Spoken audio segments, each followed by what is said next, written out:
Assalamualaikum semuanya. Bagaimana kabar kalian? Semoga selalu diberi kesehatan dan dimudahkan rezekinya oleh Allah. Amin ya robbal alamin. Keadaan kota Baghdad sedang tidak baik. Pemerintah mengeluarkan undang-undang yang sewenang-wenang dan memberatkan rakyat kecil. Rancangan undang-undang tentang perampasan aset hasil korupsi tak kunjung disetujui. Sementara undang-undang yang memungkinkan penyitaan aset rakyat yang tidak taat pajak segera diberlakukan. Setiap hari rakyat menggelar unjuk rasa di depan istana, namun tak pernah dihiraukan. Bentrokan pun sering terjadi antara rakyat dan pengawal kerajaan. Abu Nawas yang saat itu menjabat sebagai penasihat kerajaan menentang keras undang-undang perampasan aset rakyat. Suatu malam ia duduk termenung di depan rumahnya, memikirkan cara agar undang-undang yang merugikan rakyat tidak disahkan. Sementara rancangan undang-undang yang menjerat para koruptor segera disetujui. Jika ini dibiarkan, bisa terjadi perang saudara, gumamnya. Keesokan harinya, Abu Nawas menerima undangan untuk menghadiri rapat tahunan kerajaan bersama raja dan para pejabat tinggi. Saat rapat dimulai, raja membahas berbagai hal, termasuk undang-undang perampasan aset. Abu Nawas mendengar dengan seksama, lalu mengangkat tangan untuk berbicara. "Ampun Baginda Raja," kata Abu Nawas dengan nada tenang. "Izinkan hamba bertanya, apakah Baginda benar-benar membela rakyat?" Raja mengangguk. "Tentu saja Abu Nawas, rakyatku adalah tanggung jawabku." Abu Nawas tersenyum tipis. "Jika Baginda membela rakyat, mengapa Baginda justru menyusahkan mereka?" Raja terkejut. "Menyusahkan bagaimana Abu Nawas? Bukankah rakyatku hidup berkecukupan?" "Mereka berkecukupan karena kerja keras mereka sendiri, bukan karena bantuan dari kerajaan," jawab Abu Nawas. Raja terdiam. Abu Nawas melanjutkan, "Jika Baginda benar-benar membela rakyat, mengapa undang-undang yang merampas aset rakyat disahkan, sedangkan rancangan undang-undang perampasan aset hasil korupsi justru tertunda? Bukankah ini berarti Baginda lebih membela para pejabat daripada rakyat? Bahkan jika rakyat tidak membayar pajak selama 2 tahun, aset mereka akan disita. Padahal aset itu mereka beli dengan susah payah, bukan dari uang kerajaan. Apakah Baginda tidak memikirkan hal itu?" Raja terdiam, merenungi kata-kata Abu Nawas. Melihat raja yang tak memberi jawaban, Abu Nawas berkata dengan lebih tegas, "Jika Baginda tidak segera menghapus undang-undang perampasan aset rakyat dan segera menyetujui rancangan undang-undang perampasan aset koruptor, maka saya akan mengundurkan diri dari jabatan sebagai penasihat kerajaan." Raja tersentak. Jangan Abu Nawas. Kamu adalah penasihatku yang paling cerdik. Hanya kamu yang bisa menolongku saat aku menghadapi masalah." Abu Nawas menatap raja dengan tajam. "Baik, jika demikian, saya minta Baginda segera menyetujui rancangan undang-undang perampasan aset hasil korupsi dan menghapus undang-undang perampasan aset rakyat. Jika tidak dihapus, maka kerajaan harus mengganti rugi modal pembelian aset seluruh rakyat. Setelah itu, silakan undang-undang perampasan aset rakyat disahkan. Dengan begitu, jika dalam 2 tahun mereka tidak mampu membayar pajak, barulah aset itu boleh ditarik oleh kerajaan. Jadi, di sini rakyat diberi modal oleh kerajaan untuk membeli aset, dan rakyat sifatnya hanya pinjam dari kerajaan. Bila mana 2 tahun tidak bayar pajak, silahkan asetnya ditarik oleh kerajaan." "Baiklah Abu Nawas, aku akan melakukan seperti yang kau sarankan. Aku sadar, seorang raja harus benar-benar berpihak kepada rakyatnya." Rakyat pun bersorak gembira ketika mendengar keputusan raja. Undang-undang yang menindas mereka dihapus, dan ke depan mereka akan memilih pimpinan yang lebih bijaksana, yang memiliki sifat seperti Abu Nawas. Kisah selanjutnya.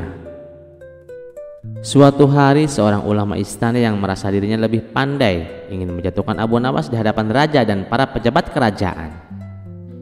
Dengan alasan diskusi ilmu, ia mengundang Abu Nawas ke aula istana. Ketika semua orang telah berkumpul, ulama itu berdiri dan dengan suara lantang ia berkata, "Wahai Abu Nawas, aku ingin mengujimu dengan sebuah pertanyaan. Jika kau bisa menjawabnya, aku akan mengakui kecerdasanmu. Tapi jika tidak, maka kau harus mengakui kebodohanmu." Abu Nawas tersenyum tenang dan mengangguk. "Baiklah, tanyakanlah," jawabnya tanpa ragu. Ulama itu kemudian bertanya dengan penuh percaya diri, "Menurutmu, mana yang lebih dahulu ada, waktu atau Allah?" Seisi aula mendadak sunyi. Semua orang menunggu jawaban Abu Nawas dengan penuh antusias. Pertanyaan itu tampak sederhana, tapi sangat sulit. Jika Abu Nawas menjawab bahwa waktu lebih dahulu, itu bertentangan dengan keyakinan bahwa Allah Maha Abadi. Namun, jika ia menjawab bahwa Allah lebih dahulu, ulama itu pasti akan mempersulitnya dengan pertanyaan lanjutan. Abu Nawas berpikir sejenak, lalu melangkah ke depan dengan senyum di wajahnya. Ia menatap ulama itu dengan tenang dan berkata, "Allah ada sebelum adanya sebelum, dan tetap ada setelah adanya sesudah. Allah tidak tergantung pada waktu, karena waktu itu sendiri adalah ciptaannya." Para hadirin mulai berbisik-bisik. Ulama itu tampak tidak puas dan bersiap untuk menyanggah. Tetapi Abu Nawas melanjutkan, "Tuan ulama, kita memahami bahwa waktu telah tercipta karena adanya pergerakan dalam ruang. Waktu yang kita kenal, detik, menit, jam, hari, bulan, dan tahun, berpacu pada rotasi serta revolusi bumi terhadap matahari. Jika demikian, mungkinkah ruang lebih dahulu ada sebelum waktu? Jika ruang lebih dahulu, apakah penciptaan alam semesta tidak memiliki tahapan? Padahal dalam Al-Quran surat Hud ayat 7 disebutkan bahwa langit dan bumi diciptakan dalam 6 masa." Ulama itu terdiam, tampak mulai mencerna penjelasan Abu Nawas. Namun Abu Nawas belum selesai. Dari sini kita bisa menyimpulkan bahwa ketika ruang diciptakan, waktu sudah berjalan. Artinya, secara tidak langsung kita bisa berasumsi bahwa waktu telah ada lebih dahulu daripada ruang. Namun mari kita permudah. Waktu adalah penghitung gerak atau ukuran. Jika tidak ada gerak, tidak ada waktu. Alam tidak diciptakan dalam waktu, tetapi dengan terciptanya alam, waktu pun ikut ada. Abu Nawas menatap ulama itu dengan penuh kebijaksanaan. Dan pertanyaan yang paling penting, siapa yang menciptakan waktu? Jawabannya jelas, Tuhanlah atau Allah lah yang menciptakan waktu. Karena waktu adalah ciptaan, maka tidak logis jika Tuhan atau Allah dikatakan sebagai sesuatu yang berwaktu. Dengan menanyakan apa yang Tuhan atau Allah lakukan sebelum menciptakan alam, kita sebenarnya telah mengasumsikan keberadaan waktu sebelum alam diciptakan. Padahal sebelum alam tercipta, tidak ada yang namanya waktu, sehingga tidak ada ruang bagi kita untuk menanyakan apa yang dilakukan Tuhan atau Allah sebelum menciptakan alam semesta. Secara filosofis, pertanyaan ini bermasalah karena dia mengasumsikan adanya waktu bagi sesuatu yang tidak berwaktu. Untuk menjawab pertanyaan ini, kita sebagai manusia tidak akan pernah mencapai kebenaran mutlak. Kita hanya bisa berjuang menuju kebenaran. Kebenaran hanyalah milik Allah Subhanahu wa Ta'ala. Para hadirin semakin terpesona dengan penjelasan Abu Nawas. Ulama itu tampak bingung, mencari celah untuk membantah. Namun sebelum ia sempat berbicara, Raja Harun Ar-Rasyid yang sejak tadi menyimak langsung bertepuk tangan. "Luar biasa Abu Nawas, jawabanmu begitu dalam dan penuh kebijaksanaan," seru sang raja dengan kagum. Orang-orang di aula pun ikut bertepuk tangan. Ulama itu terdiam, wajahnya memerah karena malu. Niatnya untuk menjebak Abu Nawas justru berbalik menjadi bumerang. Sejak hari itu, Abu Nawas tidak hanya dikenal sebagai orang yang jenaka, tetapi juga sebagai seseorang yang memiliki kebijaksanaan tinggi. Kisah selanjutnya. Assalamualaikum semuanya. Bagaimana kabar kalian? Semoga selalu diberi kesehatan dan dimudahkan rezekinya oleh Allah. Amin ya robbal alamin. Suatu siang di bulan Ramadan, udara di Baghdad sangat panas. Orang-orang berpuasa dengan penuh kesabaran, kecuali satu orang yang memang terkenal malas ibadah, yaitu Abu Jahal. Saat orang lain menahan lapar dan haus, Abu Jahal malah asik makan daging panggang dan minum susu dingin di rumahnya. Dengan santainya, ia berkata, "Untuk apa susah-susah puasa? Yang penting perut kenyang dan hati senang." Kebetulan kelakuan Abu Jahal ini sampai ke telinga Abu Nawas. Ia pun berpikir, orang seperti ini harus diberi pelajaran, gumamnya. Abu Nawas lalu menemui penjaga pasar Baghdad dan berbisik, "Tuan, ada pencuri makanan di kota ini. Orang itu makan di siang bolong saat semua orang berpuasa." Penjaga pasar langsung marah. "Siapa orangnya? Harus kita hukum." "Tuan, ikut aku. Dia sedang asik makan di rumahnya."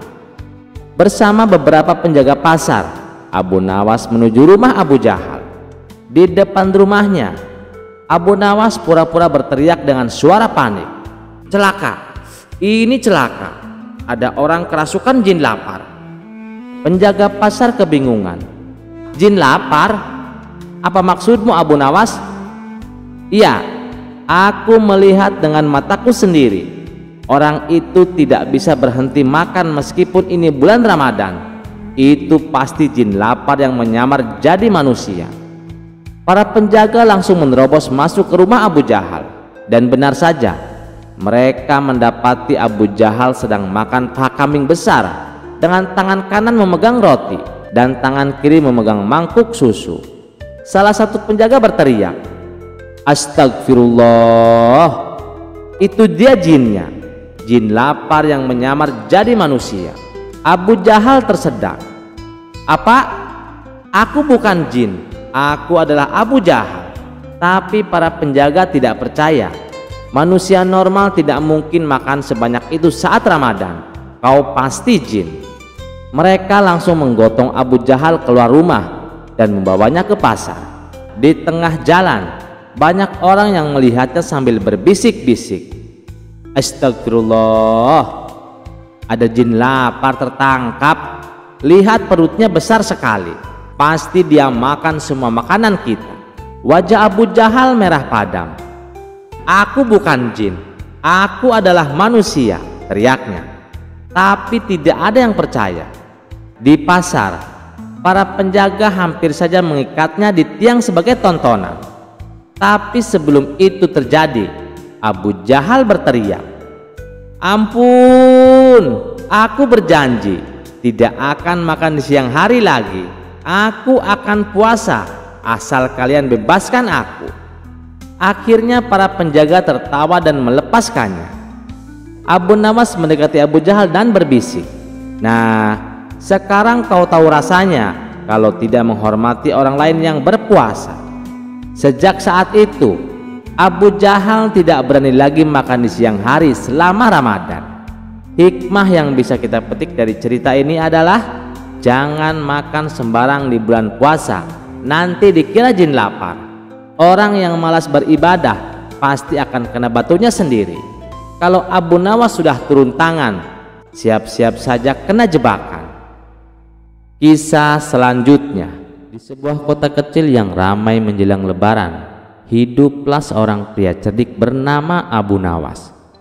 Ia bukan orang kaya, tetapi kecerdasannya selalu membuatnya bisa bertahan hidup. Orang-orang mengenalnya sebagai seorang yang sering mengeluarkan akal-akalan untuk mengatasi masalahnya. Suatu hari, saat ia sedang berjalan di pasar, ia melihat banyak orang sibuk berbelanja keperluan Lebaran. Abu Nawas tersenyum sendiri, berpikir bahwa Lebaran adalah waktu yang tepat untuk berbagi kebahagiaan. Namun, ia sendiri tak punya cukup uang untuk membeli sesuatu yang istimewa. Di tengah keramaian, Abu Nawas melewati sebuah toko kelontong milik Pak Ridwan, saudagar kaya yang terkenal pelit.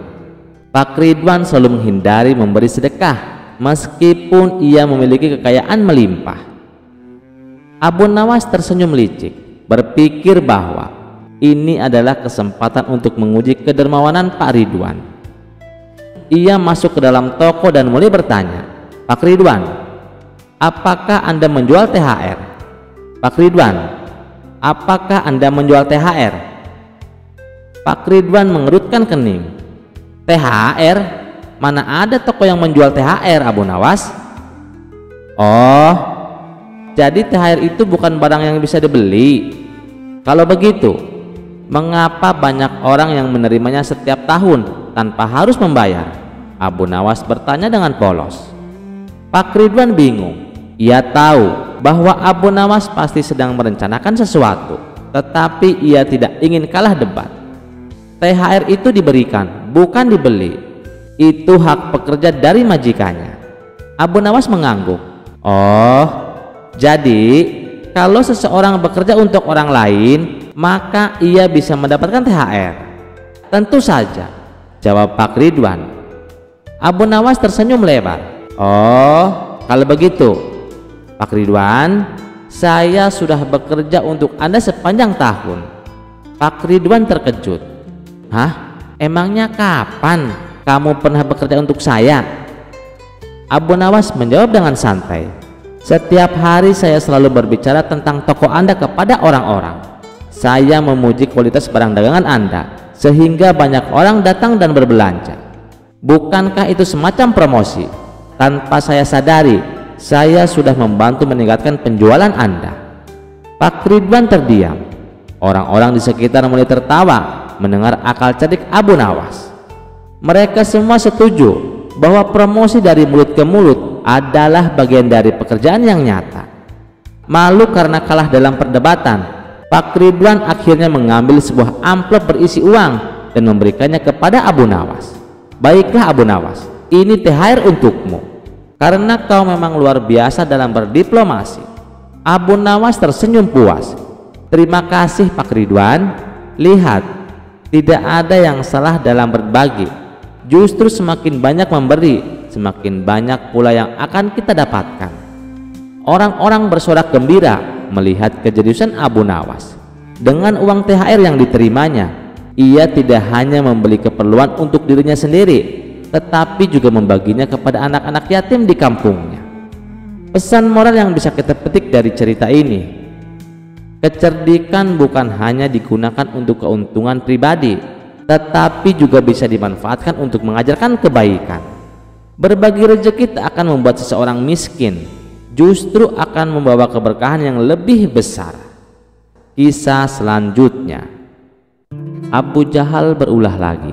Sepertinya tidak ada kapok-kapoknya. Padahal ia sudah pernah dipermalukan oleh Abu Nawas di depan orang banyak saat ketahuan tidak berpuasa dan makan dengan seenaknya tanpa menghormati orang-orang yang sedang berpuasa. Kala itu Abu Jahal digotong ke pasar dan dipermalukan di depan orang banyak, hingga akhirnya ia meminta ampun kepada Abu Nawas dan berjanji tidak akan mengulanginya lagi. Namun ternyata janjinya hanya omong kosong belaka. Suatu hari sahabat Abu Nawas datang dengan wajah penuh kekesalan. "Abu Nawas, Abu Jahal belum juga kapok. Padahal dulu dia sudah berjanji akan bertaubat dan menjalankan puasa. Tapi lihat sekarang, dia tetap saja makan di siang bolong." Mendengar hal itu, Abu Nawas hanya tersenyum tenang. "Jangan khawatir sahabatku, tenang, akan aku beri pelajaran lagi kepada Abu Jahal. Biar kali ini dia benar-benar sadar bahwa puasa itu wajib bagi setiap muslim." Suatu ketika di siang hari, Abu Nawas mendatangi rumah Abu Jahal. Ia mengetuk pintu dengan wajah tampak lemas dan suara lirih. "Wahai Abu Jahal, aku datang kepadamu dalam keadaan yang sangat lemah. Aku hampir pingsan karena sangat lapar dan haus. Kau tahu sendiri, aku adalah orang miskin yang selalu kekurangan makanan." Mendengar itu, Abu Jahal tersenyum licik. Ia berpikir bahwa ini adalah kesempatan untuk menunjukkan bahwa dirinya lebih unggul dari Abu Nawas. "Kasihan sekali kau Abu Nawas, sini masuklah. Aku punya banyak makanan dan minuman. Mari kita makan bersama." Abu Nawas pura-pura terkejut. "Benarkah?" Tapi ini bulan Ramadan Abu Jahal, apa kita boleh makan? Tanyanya dengan suara pelan. Abu Jahal tertawa. Ah, tenang Abu Nawas, puasa itu tidak wajib bagi orang-orang sepertiku. Aku punya alasan sendiri. Yang penting aku kenyang dan bahagia. Mendengar itu, Abu Nawas langsung masuk dan duduk. Ia makan dengan lahap, bahkan lebih lahap dari Abu Jahal sendiri. Setelah makan, Abu Nawas berbaring dengan perut kenyang. Lalu ia menghela napas panjang dan berkata, "Wahai Abu Jahal, aku sangat bersyukur kepadamu karena hari ini aku bisa makan di siang hari tanpa takut berdosa." Abu Jahal tertawa puas. Itulah gunanya berteman denganku Abu Nawas. Namun Abu Nawas tersenyum licik dan berkata, "Tapi ada satu hal yang perlu kau ketahui. Aku tadi makan karena aku dalam keadaan darurat. Aku benar-benar lemah. Dalam Islam, orang yang sangat lemah diperbolehkan berbuka. Namun kau makan tanpa alasan, padahal tubuhmu sehat. Jadi aku mendapat pahala, sementara kau mendapat dosa." Wajah Abu Jahal langsung pucat. "Apa? Bagaimana bisa begitu Abu Nawas?" Abu Nawas melanjutkan, "Sebagaimana firman Allah Subhanahu wa Ta'ala, barang siapa yang kelaparan dan kehausan, lalu ia khawatir sampai akan mengarah kepada kematian, maka ia wajib membatalkan puasanya, meskipun ia sehat dan tidak dalam perjalanan, berdasarkan firman Allah Subhanahu wa Ta'ala, dan janganlah kamu menjatuhkan dirimu sendiri ke dalam kebinasaan."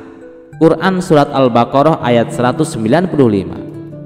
Sebagaimana dijelaskan di atas, membatalkan puasa karena tidak kuat diperbolehkan dengan syarat dalam kondisi darurat atau jika khawatir menimbulkan hal yang tidak diinginkan. Contohnya, bagi orang yang lanjut usia, ibu hamil, menyusui, orang yang sedang sakit keras, atau pekerja berat yang berisiko jatuh sakit jika tetap berpuasa.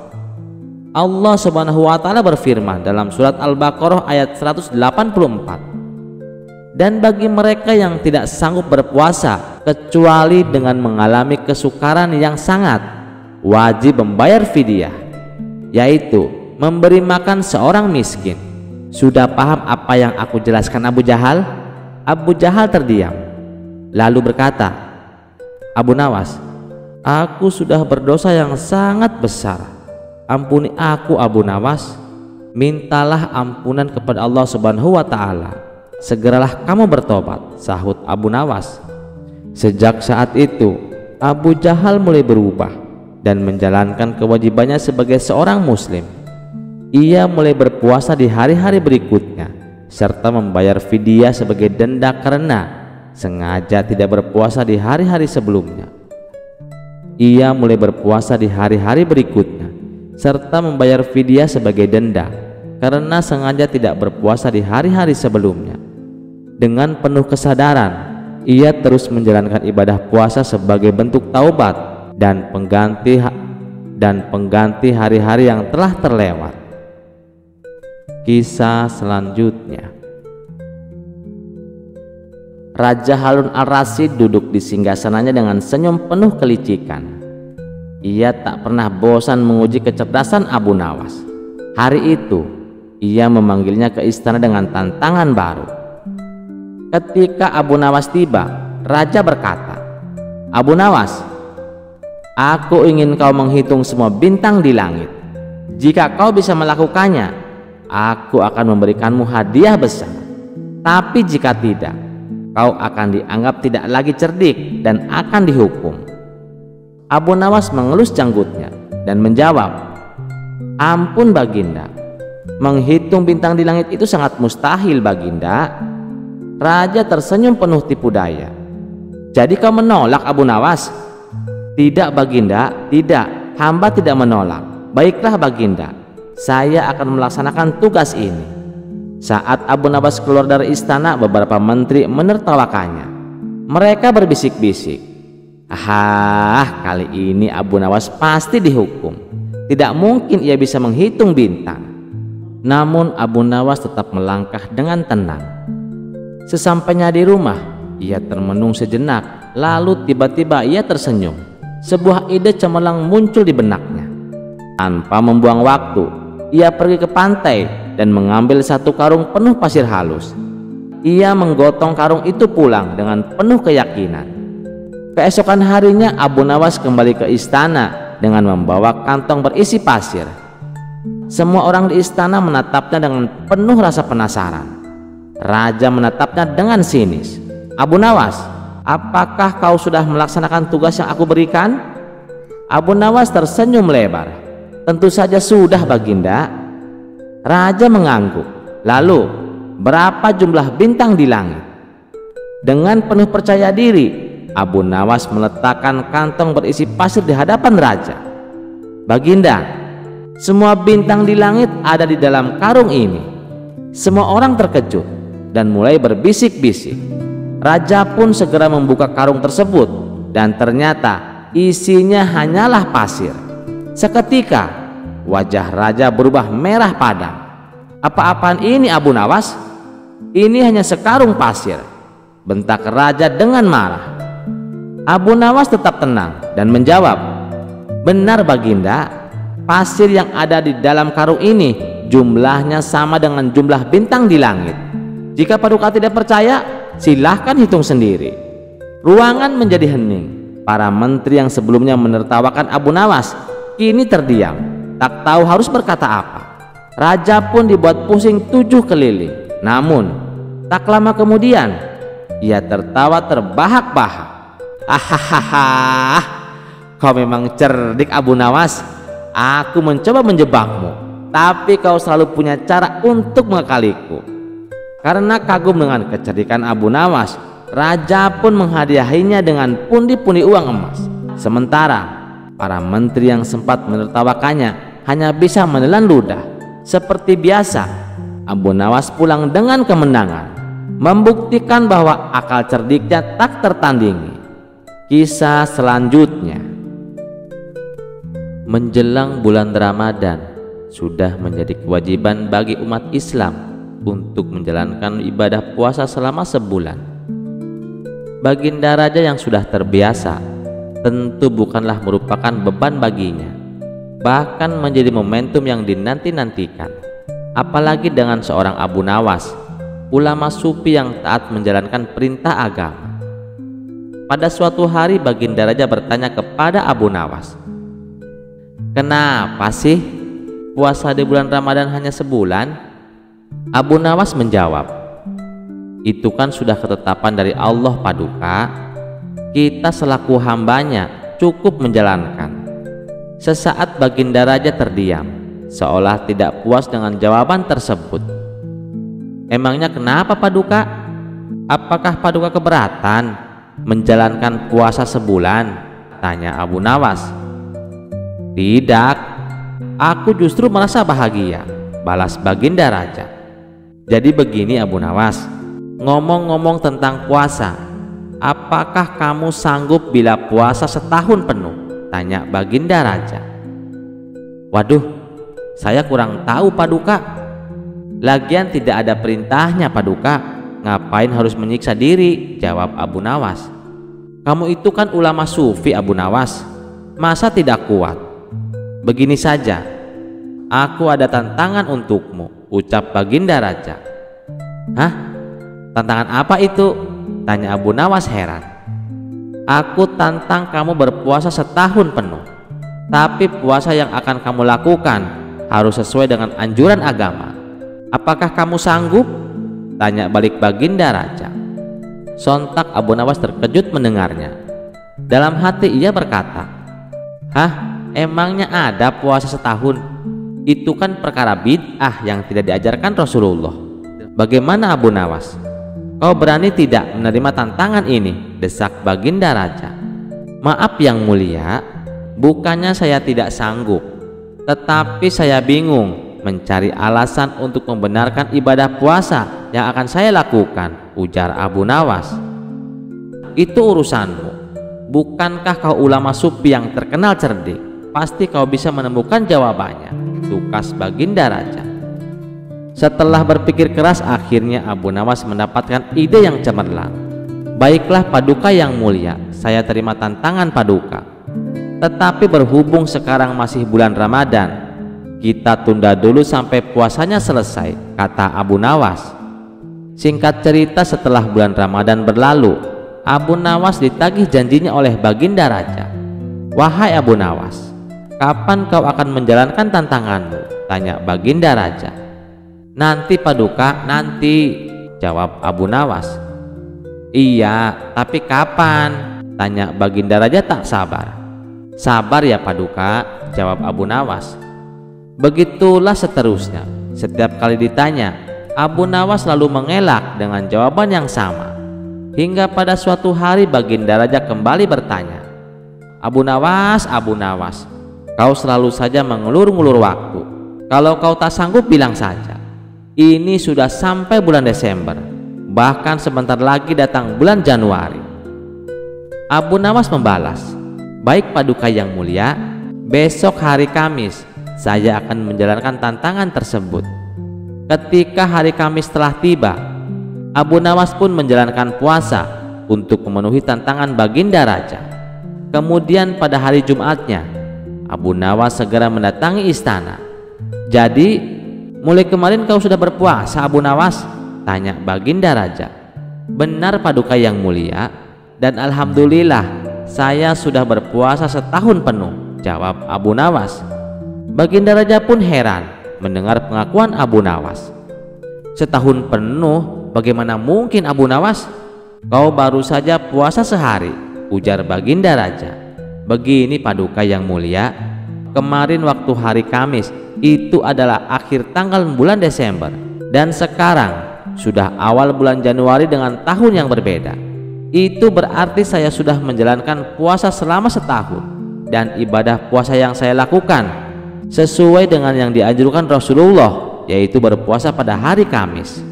Jadi kesimpulannya, saya mulai berpuasa pada akhir tahun di bulan Desember dan berbuka puasa di awal tahun pada awal bulan Januari," jelas Abu Nawas. Seketika Baginda Raja tertawa dan memuji akan kecerdikan Abu Nawas.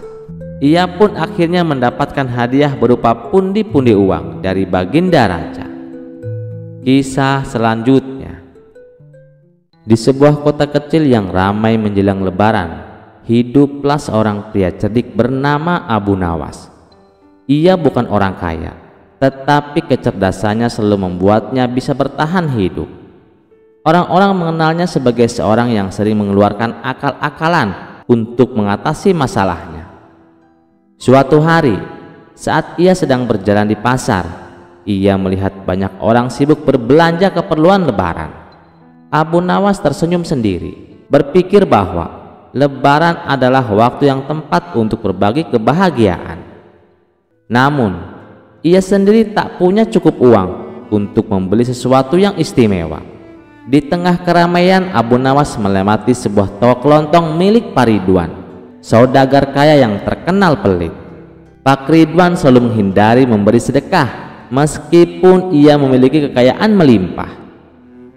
Abu Nawas tersenyum licik, berpikir bahwa ini adalah kesempatan untuk menguji kedermawanan Pak Ridwan.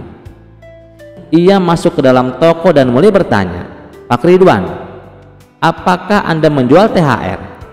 Pak Ridwan, apakah Anda menjual THR?" Pak Ridwan mengerutkan kening. "THR? Mana ada toko yang menjual THR, Abu Nawas?" "Oh, jadi THR itu bukan barang yang bisa dibeli.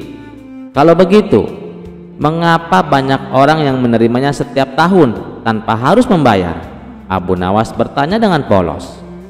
Pak Ridwan bingung. Ia tahu bahwa Abu Nawas pasti sedang merencanakan sesuatu, tetapi ia tidak ingin kalah debat. THR itu diberikan, bukan dibeli. Itu hak pekerja dari majikannya. Abu Nawas mengangguk. "Oh, jadi kalau seseorang bekerja untuk orang lain, maka ia bisa mendapatkan THR?" "Tentu saja," jawab Pak Ridwan. Abu Nawas tersenyum lebar. "Oh, kalau begitu, Pak Ridwan, saya sudah bekerja untuk Anda sepanjang tahun. Pak Ridwan terkejut. Hah? Emangnya kapan kamu pernah bekerja untuk saya? Abu Nawas menjawab dengan santai. Setiap hari saya selalu berbicara tentang toko Anda kepada orang-orang. Saya memuji kualitas barang dagangan Anda sehingga banyak orang datang dan berbelanja. Bukankah itu semacam promosi? Tanpa saya sadari, saya sudah membantu meningkatkan penjualan Anda. Pak Ridwan terdiam. Orang-orang di sekitar mulai tertawa mendengar akal cerdik Abu Nawas. Mereka semua setuju bahwa promosi dari mulut ke mulut adalah bagian dari pekerjaan yang nyata. Malu karena kalah dalam perdebatan, Pak Ridwan akhirnya mengambil sebuah amplop berisi uang dan memberikannya kepada Abu Nawas. Baiklah Abu Nawas, ini THR untukmu, karena kau memang luar biasa dalam berdiplomasi. Abu Nawas tersenyum puas. Terima kasih Pak Ridwan. Lihat, tidak ada yang salah dalam berbagi. Justru semakin banyak memberi, semakin banyak pula yang akan kita dapatkan. Orang-orang bersorak gembira melihat kejeniusan Abu Nawas. Dengan uang THR yang diterimanya, ia tidak hanya membeli keperluan untuk dirinya sendiri, tetapi juga membaginya kepada anak-anak yatim di kampungnya. Pesan moral yang bisa kita petik dari cerita ini: kecerdikan bukan hanya digunakan untuk keuntungan pribadi, tetapi juga bisa dimanfaatkan untuk mengajarkan kebaikan. Berbagi rezeki tak akan membuat seseorang miskin, justru akan membawa keberkahan yang lebih besar. Kisah selanjutnya. Kedatangan bulan Ramadan menjadi harapan bagi umat manusia untuk berlomba-lomba dalam kebaikan. Berpuasa berarti menahan diri dari segala perbuatan buruk, sebagaimana hadis riwayat Imam Bukhari dan Muslim. Rasulullah SAW bersabda, apabila bulan Ramadan datang, maka pintu-pintu surga akan terbuka dan pintu-pintu neraka akan tertutup, serta setan-setan akan dibelenggu. Sejak zaman Nabi Adam alaihissalam, iblis sudah berjanji untuk terus mengganggu umat manusia hingga hari kiamat kelak. Akan tetapi, ada saat-saat di mana setan tidak mampu menggoda manusia. Pada bulan suci yang penuh berkah ini, setan akan terbelenggu.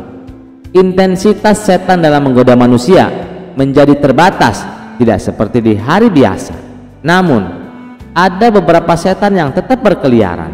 Akan tetapi, setan yang tidak terikat pun tidak mampu menggoda manusia apabila manusia tersebut memiliki ketaatan yang dalam. Suatu hari Baginda Raja mengundang Abu Nawas ke istana. Wajah sang raja tampak muram dan gusar. Setelah Abu Nawas tiba dan memberikan salam, raja langsung menyampaikan kegelisahannya. Abu Nawas, aku heran dengan perilaku rakyatku. Bukankah sekarang bulan Ramadan? Mengapa masih banyak rakyatku yang tidak berpuasa, melakukan maksiat, bahkan berjudi? Aku sebagai raja sangat marah melihatnya. Padahal kan setan sudah dibelenggu. Abu Nawas tersenyum tipis, lalu menjawab dengan penuh kebijaksanaan. Ampun Baginda, manusia memang seringkali mengaku beriman kepada Allah dan berjanji akan menaati perintah-perintahnya. Namun banyak yang gagal karena lemahnya iman mereka. Sang raja mengernyitkan dahi. Apa maksudmu Abu Nawas? Bukankah tanpa gangguan setan seharusnya manusia lebih mudah beribadah? Abu Nawas menghela napas sejenak sebelum menjelaskan. Baginda, meskipun setan dibelenggu, manusia tetap memiliki hawa nafsu yang sudah terbiasa dipengaruhi oleh setan.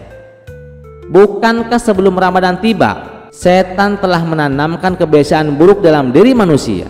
Jadi meskipun mereka tidak lagi digoda langsung oleh setan, mereka masih mengikuti jejaknya. Ibarat seekor kuda yang sudah lama ditarik oleh kekang ke arah yang salah. Meskipun talinya lepas, kuda itu akan tetap berjalan di jalur yang sama. Abu Nawas mengangguk. Benar Baginda, melawan setan yang dibelenggu saja mereka kalah. Apalagi jika mereka harus melawan setan yang lepas atau tidak dibelenggu.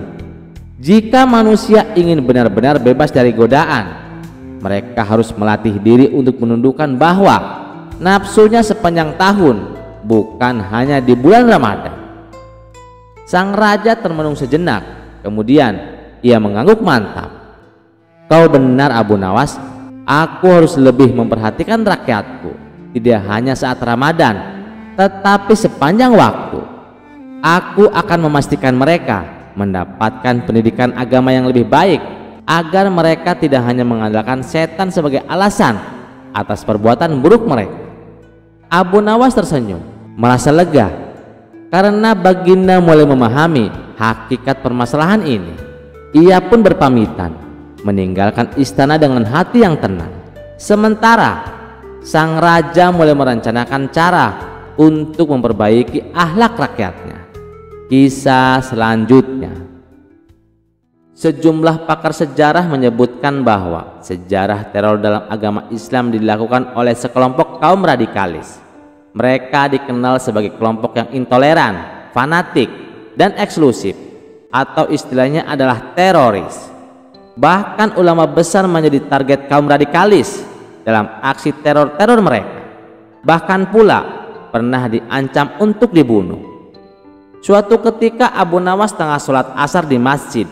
Tiba-tiba datang sekelompok kaum radikal menghampiri Abu Nawas dengan membawa pedang. Mereka berencana membunuh Abu Nawas. Andai bukan karena karisma dan kecerdasannya, mungkin Abu Nawas sudah terbunuh. Salah satu dari mereka dengan berpakaian hitam yang merupakan pimpinan kelompok radikal atau disebut teroris mendekati Abu Nawas dan berkata, "Wahai Abu Nawas, kami akan mengajukan 2 pertanyaan kepadamu. Jika engkau mampu menjawabnya, kau akan selamat. Tapi jika tidak, kami akan membunuhmu." Abu Nawas tersenyum tenang dan berkata, "Maaf, simpan dulu pedang kalian. Melihatnya saja sudah membuat hatiku gelisah." Salah satu dari mereka menggeleng dan menjawab, "Oh tidak, mana mungkin kami akan menyarungkan pedang ini, sementara kami berharap mendapatkan imbalan besar dengan menebaskannya ke lehermu." Abu Nawas tetap tenang dan berkata, "Baiklah kalau begitu, tanyakan saja apa yang kalian inginkan." Mereka melanjutkan, "Ada 2 jenazah di depan pintu. Yang pertama, seorang laki-laki peminum khamr, lalu ia meninggal dalam keadaan mabuk. Yang kedua, seorang perempuan yang hamil dari hubungan zina, dan ia meninggal dalam kondisi mengandung sebelum bertaubat." Pertanyaannya, 2 jenazah tersebut mukmin atau kafir? Gerombolan teroris ini mengajukan pertanyaan yang betul-betul menjebak Abu Nawas. Mereka menggiring Abu Nawas masuk ke dalam pemahaman akidah mereka. Menurut mereka, Muslim yang melakukan dosa besar dinyatakan keluar dari Islam atau kafir. Namun Abu Nawas sangat cerdik. Beliau tidak terjebak penggiringan opini mereka. Bahkan mereka yang terbawa arus pemikiran Abu Nawas. Abu Nawas menatap mereka dengan tenang, lalu bertanya, "Dari kelompok manakah kedua jenazah ini? Apakah mereka Yahudi?" "Kami bukan Yahudi," jawab salah satu dari mereka dengan tegas. Abu Nawas mengangguk dan bertanya lagi, "Apakah mereka Nasrani?" "Tidak," sahut yang lain. "Atau mungkin mereka Majusi?" lanjut Abu Nawas. "Bukan," jawab mereka serempak. Abu Nawas tersenyum tipis. "Lalu dari golongan mana mereka?" tanyanya. "Mereka adalah kaum muslimin," jawab salah seorang dari mereka. Abu Nawas menghela napas dan tersenyum. "Nah, berarti kalian sendiri sudah menjawab pertanyaan kalian." Salah seorang dari mereka masih penasaran dan bertanya, "Baiklah kalau begitu, menurutmu kedua jenazah ini akan masuk surga atau neraka?" Abu Nawas melanjutkan, "Ada orang yang lebih buruk dari 2 jenazah tersebut. Namun sekelas Nabi saja tidak berani memvonisnya masuk neraka. Disebutkan dalam Al-Quran, Nabi Ibrahim alaihissalam mengatakan, 'Maka barang siapa yang mengikutiku, maka sesungguhnya orang itu termasuk golonganku. Dan barang siapa yang mendurhakai aku, maka sesungguhnya engkau maha pengampun lagi maha penyayang.' QS Ibrahim ayat 36. Diceritakan dalam ayat lain, Nabi Musa alaihissalam mengatakan tentang pengikutnya yang durhaka, "Jika engkau menyiksa mereka, maka sesungguhnya mereka adalah hamba-hamba engkau, dan jika engkau mengampuni mereka, maka sesungguhnya engkaulah yang maha perkasa lagi maha bijaksana." QS Al-Maidah ayat 118.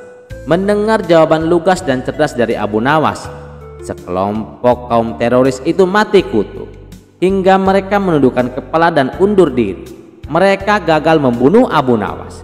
Menurut paham Ahlus Sunnah wal Jamaah, Muslim yang meninggal dunia dengan membawa kalimat tauhid tidak dapat disebut kafir sebesar apapun dosanya. Dalam perspektif aswaja, tidak diberikan tindakan serampangan, memberikan label kafir kepada sesama Muslim.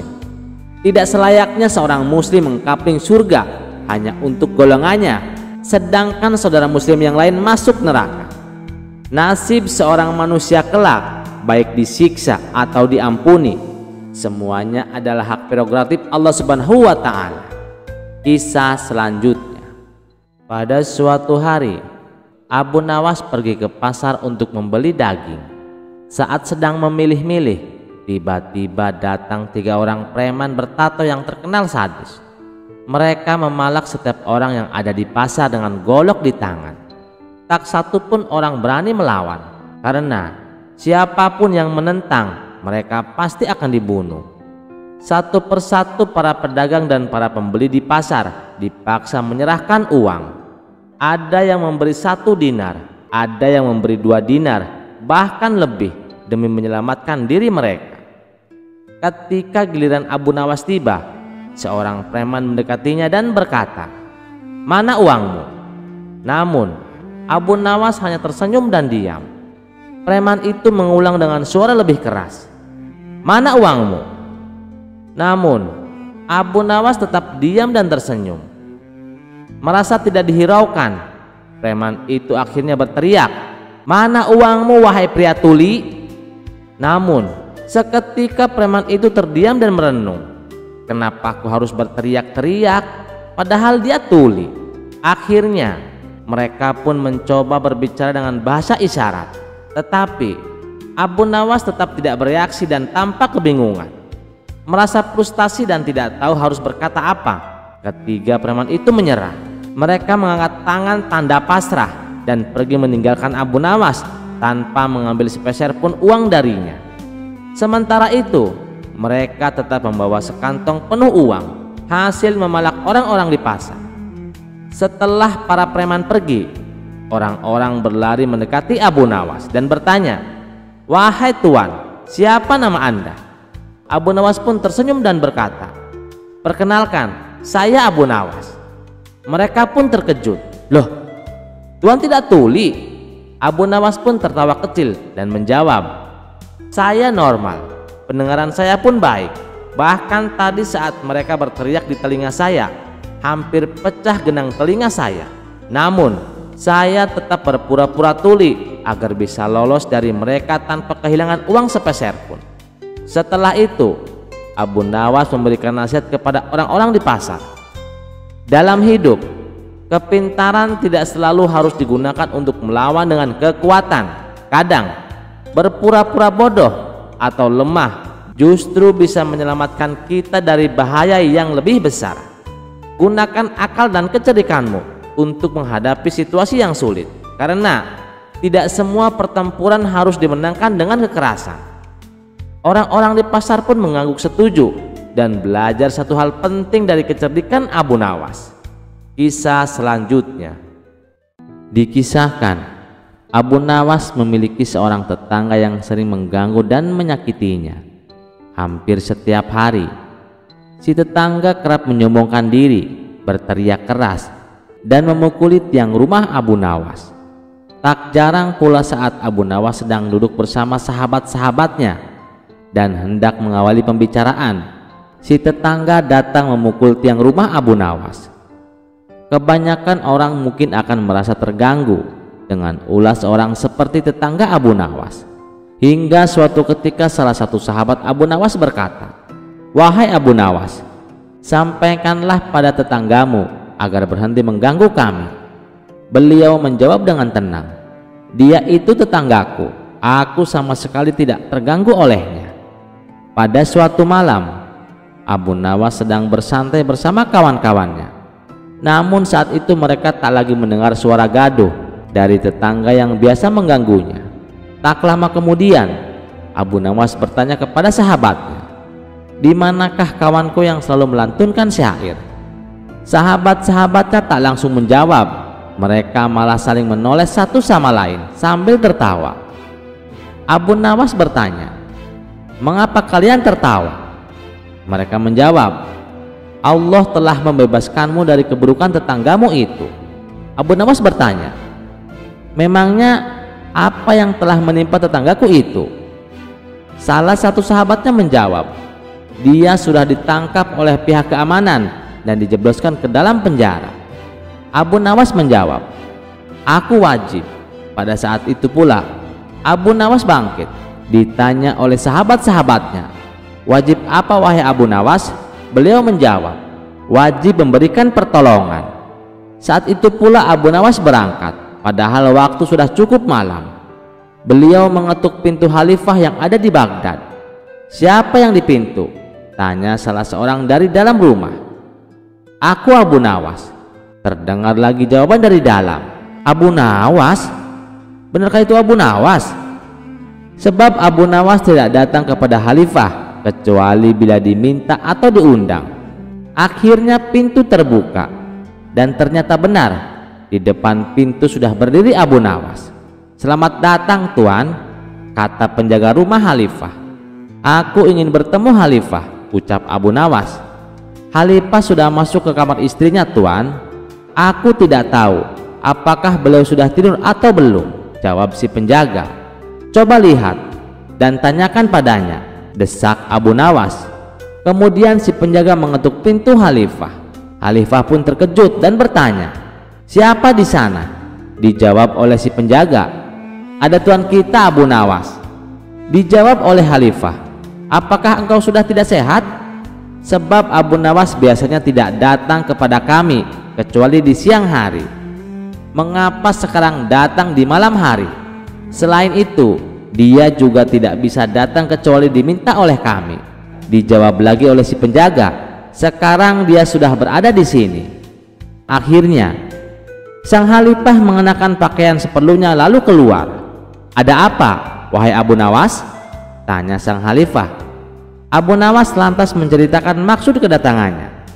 "Aku punya seorang tetangga, namun dia ditangkap oleh aparat keamanan. Walau dia seorang yang kurang baik, namun aku bertanggung jawab kepadanya. Seandainya bisa ditebus, maka aku akan menebusnya. Maka bebaskanlah dia." Sang khalifah bertanya, "Apakah hanya untuk tujuan itu engkau datang jam segini?" Abu Nawas menjawab, "Benar, dia adalah tetanggaku wahai Amirul Mukminin." Sang khalifah pun menyanggupi, "Esok hari engkau datang lagi. Insya Allah kami akan memberikan keputusan sesuai dengan permintaanmu." Namun Abu Nawas menolak. "Bagaimana jika malam ini, hai Amirul Mukminin?" Khalifah menjawab, "Kau ingin malam ini Tuan Abu Nawas?" Pada saat itu pula Khalifah meminta pembantunya untuk membangunkan penjaga penjara guna mengeluarkan tetangga Abu Nawas tadi. Sambil menunggu tetangganya dibebaskan, Abu Nawas berdiri di depan penjara.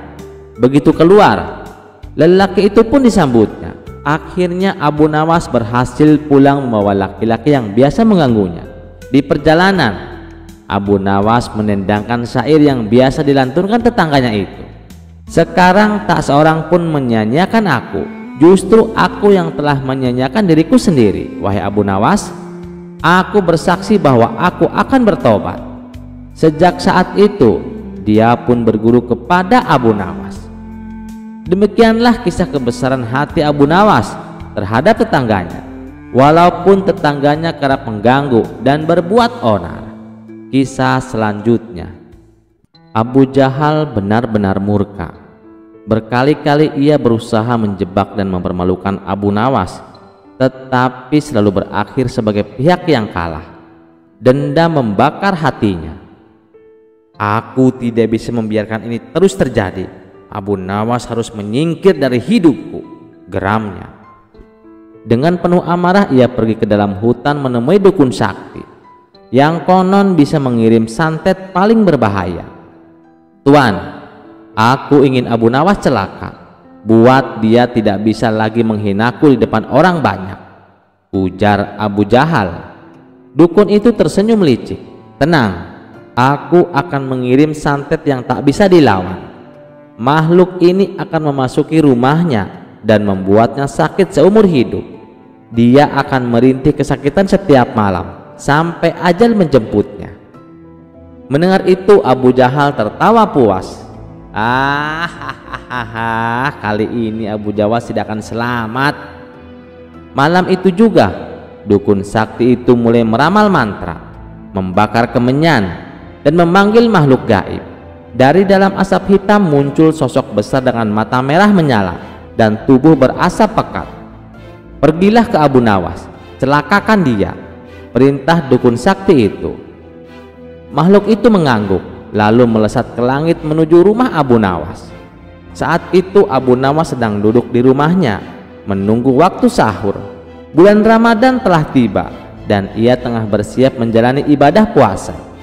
Di meja kecilnya ada segelas air putih dan beberapa butir kurma. Tiba-tiba angin berhembus kencang dan hawa rumahnya menjadi dingin. Dor! Tiba-tiba muncul sesosok makhluk gaib dari dalam asap hitam. Matanya menyala merah, cakarnya tajam, dan tubuhnya melayang di udara. "Aku adalah santet yang dikirim untuk mencelakaimu, Abu Nawas. Malam ini kau akan merasakan penderitaan." Namun alih-alih ketakutan, Abu Nawas hanya tersenyum dan berkata dengan tenang, "Tunggu dulu, kau datang di bulan Ramadan." Makhluk itu terdiam. "Hah?" Abu Nawas mengangguk. "Bulan ini adalah bulan suci. Kau tahu apa artinya?" Makhluk itu mengerutkan dahi. "Aku tidak tahu." Abu Nawas tersenyum. "Di bulan ini semua setan dan iblis dibelenggu. Artinya kau tidak boleh bekerja untuk hal-hal jahat. Kau juga tidak boleh menyakiti orang yang sedang berpuasa." Makhluk itu mulai gelisah. "Tetapi aku harus menjalankan tugasku, Tuan." "Siapa yang memberimu tugas?" tanya Abu Nawas. "Dukun sakti," jawab makhluk itu. Abu Nawas tertawa kecil. "Coba pikir, apakah dukun itu berpuasa?" Makhluk itu terdiam. Tidak, dia tidak berpuasa." "Nah, sedangkan aku sedang berpuasa. Seharusnya kau lebih tunduk kepada orang yang sedang taat beribadah, bukan kepada orang yang tidak berpuasa." Makhluk itu mulai kebingungan. Aku tak pernah berpikir seperti itu." Abu Nawas menuangkan segelas air ke dalam cangkir. "Duduklah, kau pasti lelah setelah perjalanan jauh. Mau kurma dan air?" Makhluk itu semakin bingung. Sepanjang hidupnya sebagai makhluk santet, belum pernah ada manusia yang mengajaknya untuk bersahur. Dengan ragu-ragu, ia duduk di depan Abu Nawas. Aku tidak bisa makan atau minum." Gitu, Mas. Abu Nawas mengangguk bijak. "Baiklah, kalau begitu aku akan sahur dulu." Ia mengambil sebutir kurma dan memakannya dengan tenang, lalu meneguk air dengan penuh kenikmatan. Melihat itu, makhluk santet itu tiba-tiba merasakan sesuatu yang aneh di dalam dirinya. Hawa panas dan amarah yang sebelumnya ia bawa mulai menghilang.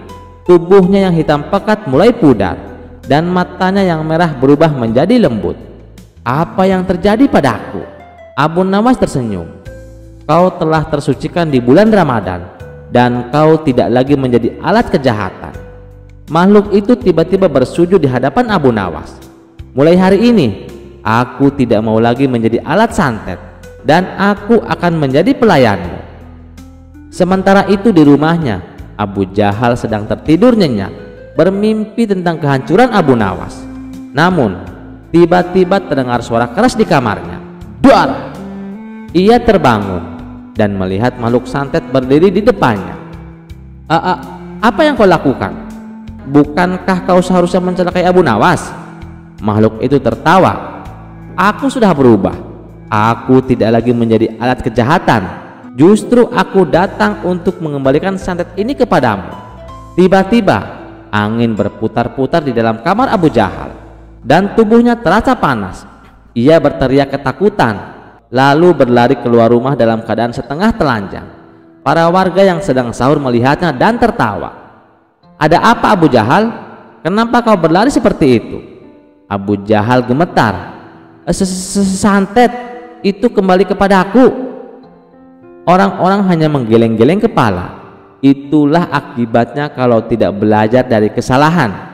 Sementara itu di rumahnya, Abu Nawas hanya tersenyum melihat ke arah bulan dan berkata, "Di bulan suci, yang tulus akan menang dan yang jahat akan terkena balasannya sendiri." Sejak hari itu, Abu Jahal kapok dan tidak pernah lagi mencoba mencelakai Abu Nawas. Sementara itu, makhluk santet yang telah bertobat tetap tinggal bersama Abu Nawas, membantunya dengan berbagai pekerjaan dan tidak lagi menjadi alat kejahatan.